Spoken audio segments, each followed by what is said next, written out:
if you love what you do and you're making an impact and you're doing good with the world, like, the money's going to come after that. And so that's always been kind of my why. It's always been kind of it's been kind of restructured and reformed throughout the years. But I always knew, like, very, very deep down, even from when I was like a little kid, that, you know, I wanted to help people, and I wanted to make a difference. Like, I wanted to make somebody else's life better. And it just so happens that, you know, the fitness industry and helping people, they kind of go hand in hand. You know, when you can make a huge impact on somebody, you know, by showing them that they can do everything that they didn't think was initially possible. And, you know, and I want other people to realize that potential, because at the end of the day, I don't necessarily want to be the person that's on top, but I want to be the person that's on top to grab somebody else and to kind of sling them to the top and to support them. That's excellent. That's really good. That's the mentality you want to have. Yeah. That's the type of person that, if I was beginning in the industry, I would want someone that was with that type of passion and that type of drive to be coaching me to get me through the steps. Because, like you said, there's people that are just kind of doing it just for the money and not because they really want to do it. Like, I get it. We all gotta eat. I understand that. Absolutely. But you have to have that passion to do it. To then, like you said, you don't want to be that person that's on top. But even if you don't want to, you may be, because of that attitude you have, that positive attitude, that being that person that people look up to, that they know, hey, Leslie's gonna help me. She's Absolutely. gonna help me, you know. And I think really at the end of the day, like, that's a lot of what we don't have now. I see this in jobs all the time. And I mean, granted, I'm only 23, but being in the sales industry right now, you know, I see a lot of people, they're just there to get a paycheck, and that can't be the way that continues. And I think the way that we really need to go is, you know, we have to give a crap.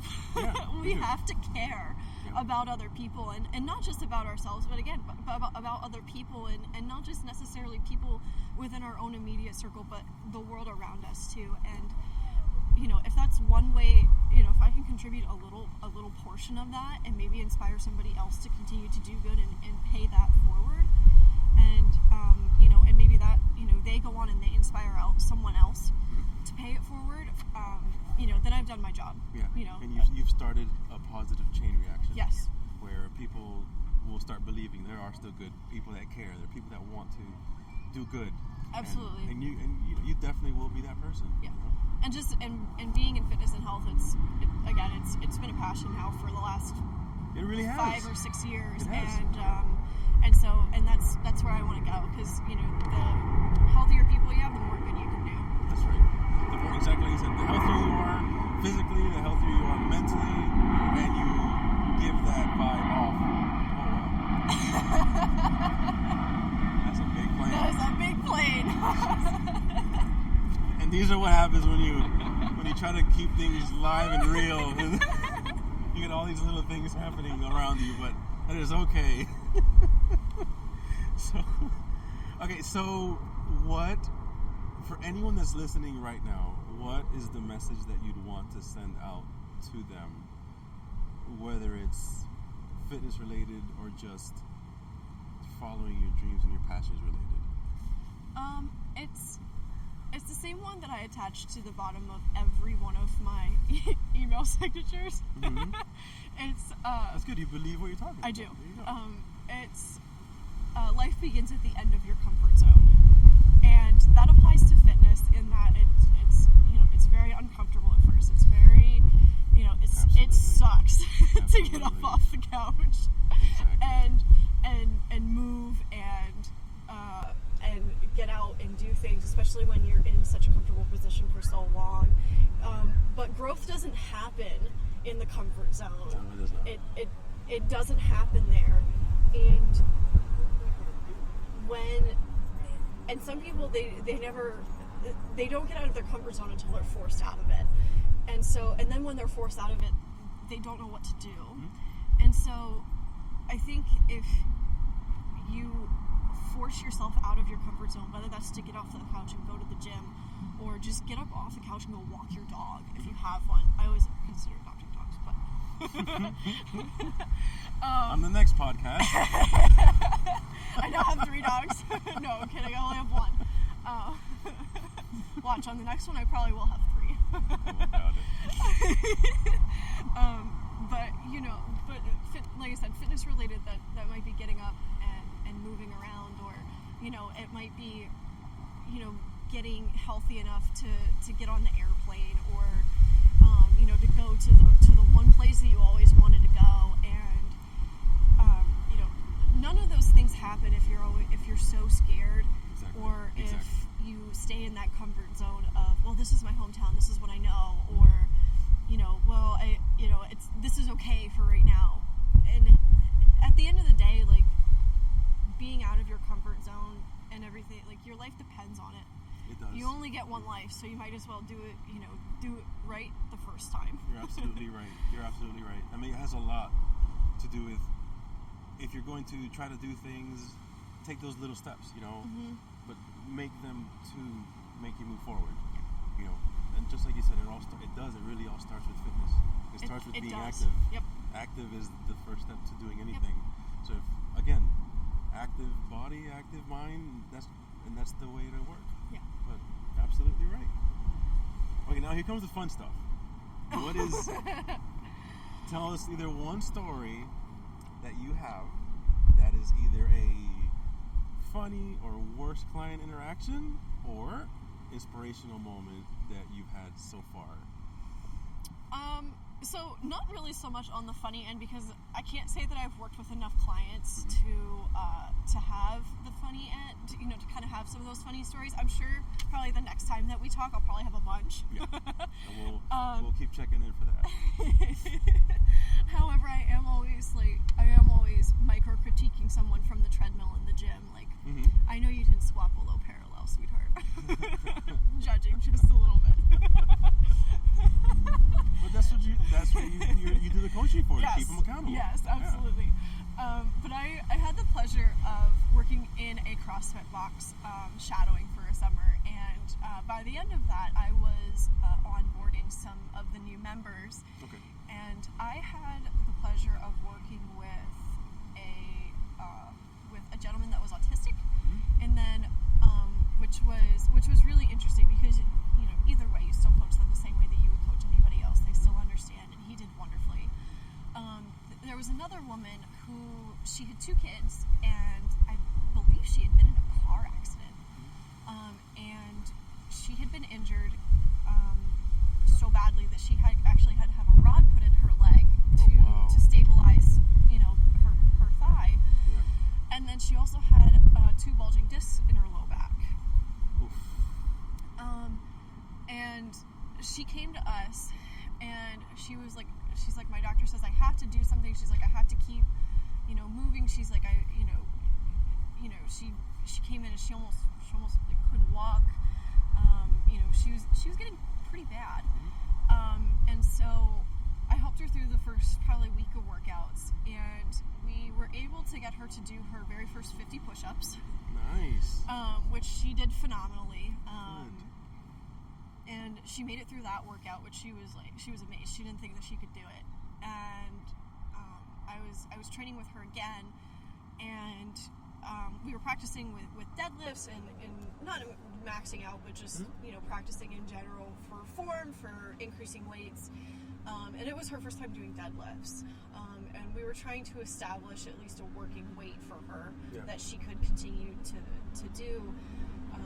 And we got her to deadlift 80 pounds, which Very for nice. her was that might not seem like a lot to you or to me or to some of the other athletes that maybe you talk to, but for her that was the equivalent of lifting her 13-year-old son. Exactly.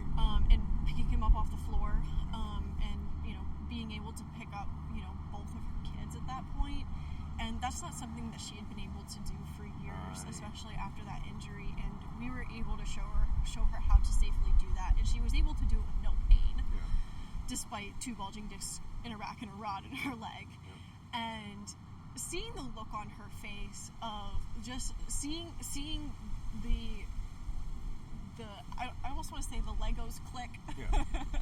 or and seeing that realization come over her, it was really truly overwhelming. I'm sure. It made me want to cry. Like, I had to take a minute. I had to take a minute to not cry, because I knew if I cried, she'd start crying. And then the main coach Forget would it. look at me and say, "What are you doing, Les? Why are you crying? Is everything okay?" And everything was great. Yeah. But that shows you care. Yes. And it was one of those ones that shaped my why, that shaped my whole reason for wanting to do this. And that was at the point where it also clicked for me that, oh my gosh, I can actually make a difference. And I did. Yeah, you did. Just in that, and it's in those very small moments that made a difference. And it's something that I'll never, ever, ever forget. And it's one of my very first training moments. And it's one of my favorite. And it will always be excellent. one of my favorite. And the thing is that, again, this was a person, like you said, that is an older person that probably had to really force herself to get out of her comfort zone. Yep. Big time. Mm-hmm. She had to probably get over that mental block she had, that she didn't think she's going to be able to do this, and you were there as her guide. Yep. You were there showing her, this is what we do. This is little by little, the small progressive steps. Mm-hmm. And then you got her to get out of her comfort zone. Yep. And once she got out of the comfort zone, she did stuff that she thought would never be possible. Yeah. And like you said, that is what shaped you to want to do this. Yes. And to really pursue it and help more and more and more people. Yes. So again, this is why I think you're in the right field. I sure hope so. You really are. Because we need more people like you. As much as I like selling copiers and being out and interacting with business people all the time, this is my true passion, and right. I'm really excited to make that switch and to jump kind of head first, dive into it, because I finally feel like I'm at the point now where I'm ready, truly ready to do that. And this thing, you're doing it the smart way, where you're setting yourself up to be able to do this as your passion, as your actual career, and you're doing it the right way, to where you're going to be ready. You're setting yourself up, and that's all it takes is, again, you're getting out of your comfort zone. Yes. So you're practicing what you preach. Yes, I am living my life beyond my comfort zone. Yes. But I mean, again, look at the opportunities you get because you're doing that. Yes. You're getting to do things you never thought possible. Yes. Because you're getting outside. You're not being comfortable with the norm. Again, there's nothing wrong with, if you want to, work a 9 to 5, that's fine. If that's what you want to do, great. Absolutely. But if you have more ambition and you want to do more things, that's also okay too. Yep. So really good. Oh, yeah. Really, really good. This was really good. I'm very happy you came. I'm very happy we got to. I am so happy to be here. We had to do this. We honestly got the best weather for this. We did. We got really good weather. I'm very impressed that it didn't really. It wasn't bad at all. It was fantastic. No, it was wonderful. The So sun was out shining. it was great. Love it. So tell people how they can find you on social media. So the best way to reach me actually is on Instagram. I am at Les Loves Lifts. So you can find me there. Do you need me to spell that? Yeah. So it is LESLOV as in violin, ES, and then LIFTS. Awesome. So Les Loves Lifts. Yes. It'll also be in the description at the bottom. I'll spell it out anyways, but again, it's good to have it in both spots. And then, so IG, that's the best place people can follow you and reach you at. Yes. So I don't use Facebook. I do not have an existent Twitter. I do run a blog actually, which is called eatliftwander.com. So that's another place that you can find me. I try to post some weekly updates there with different travel spots to go, and then posting, general health and wellness stuff for people that are actually either just starting to get into the gym or people that are coming back to the gym, to try to help them get on the path that they need to be on. Excellent. Awesome. And we also did, for those listening, her new We did a lot of good shoots with Bruce, and he's on Instagram as well. It's Baw, BAW, the number 3 _ photo, and that's on Instagram. So he did some fantastic work with pictures. I'm so excited for them to come back. Yep. So we'll have those too, and then for anyone again that's interested in watching those, checking those out, definitely please take a look at them. And again, thank you so much for being here, Leslie. Thank you. And thank you This for was so everyone much else. fun. It was fun. Yeah, it was.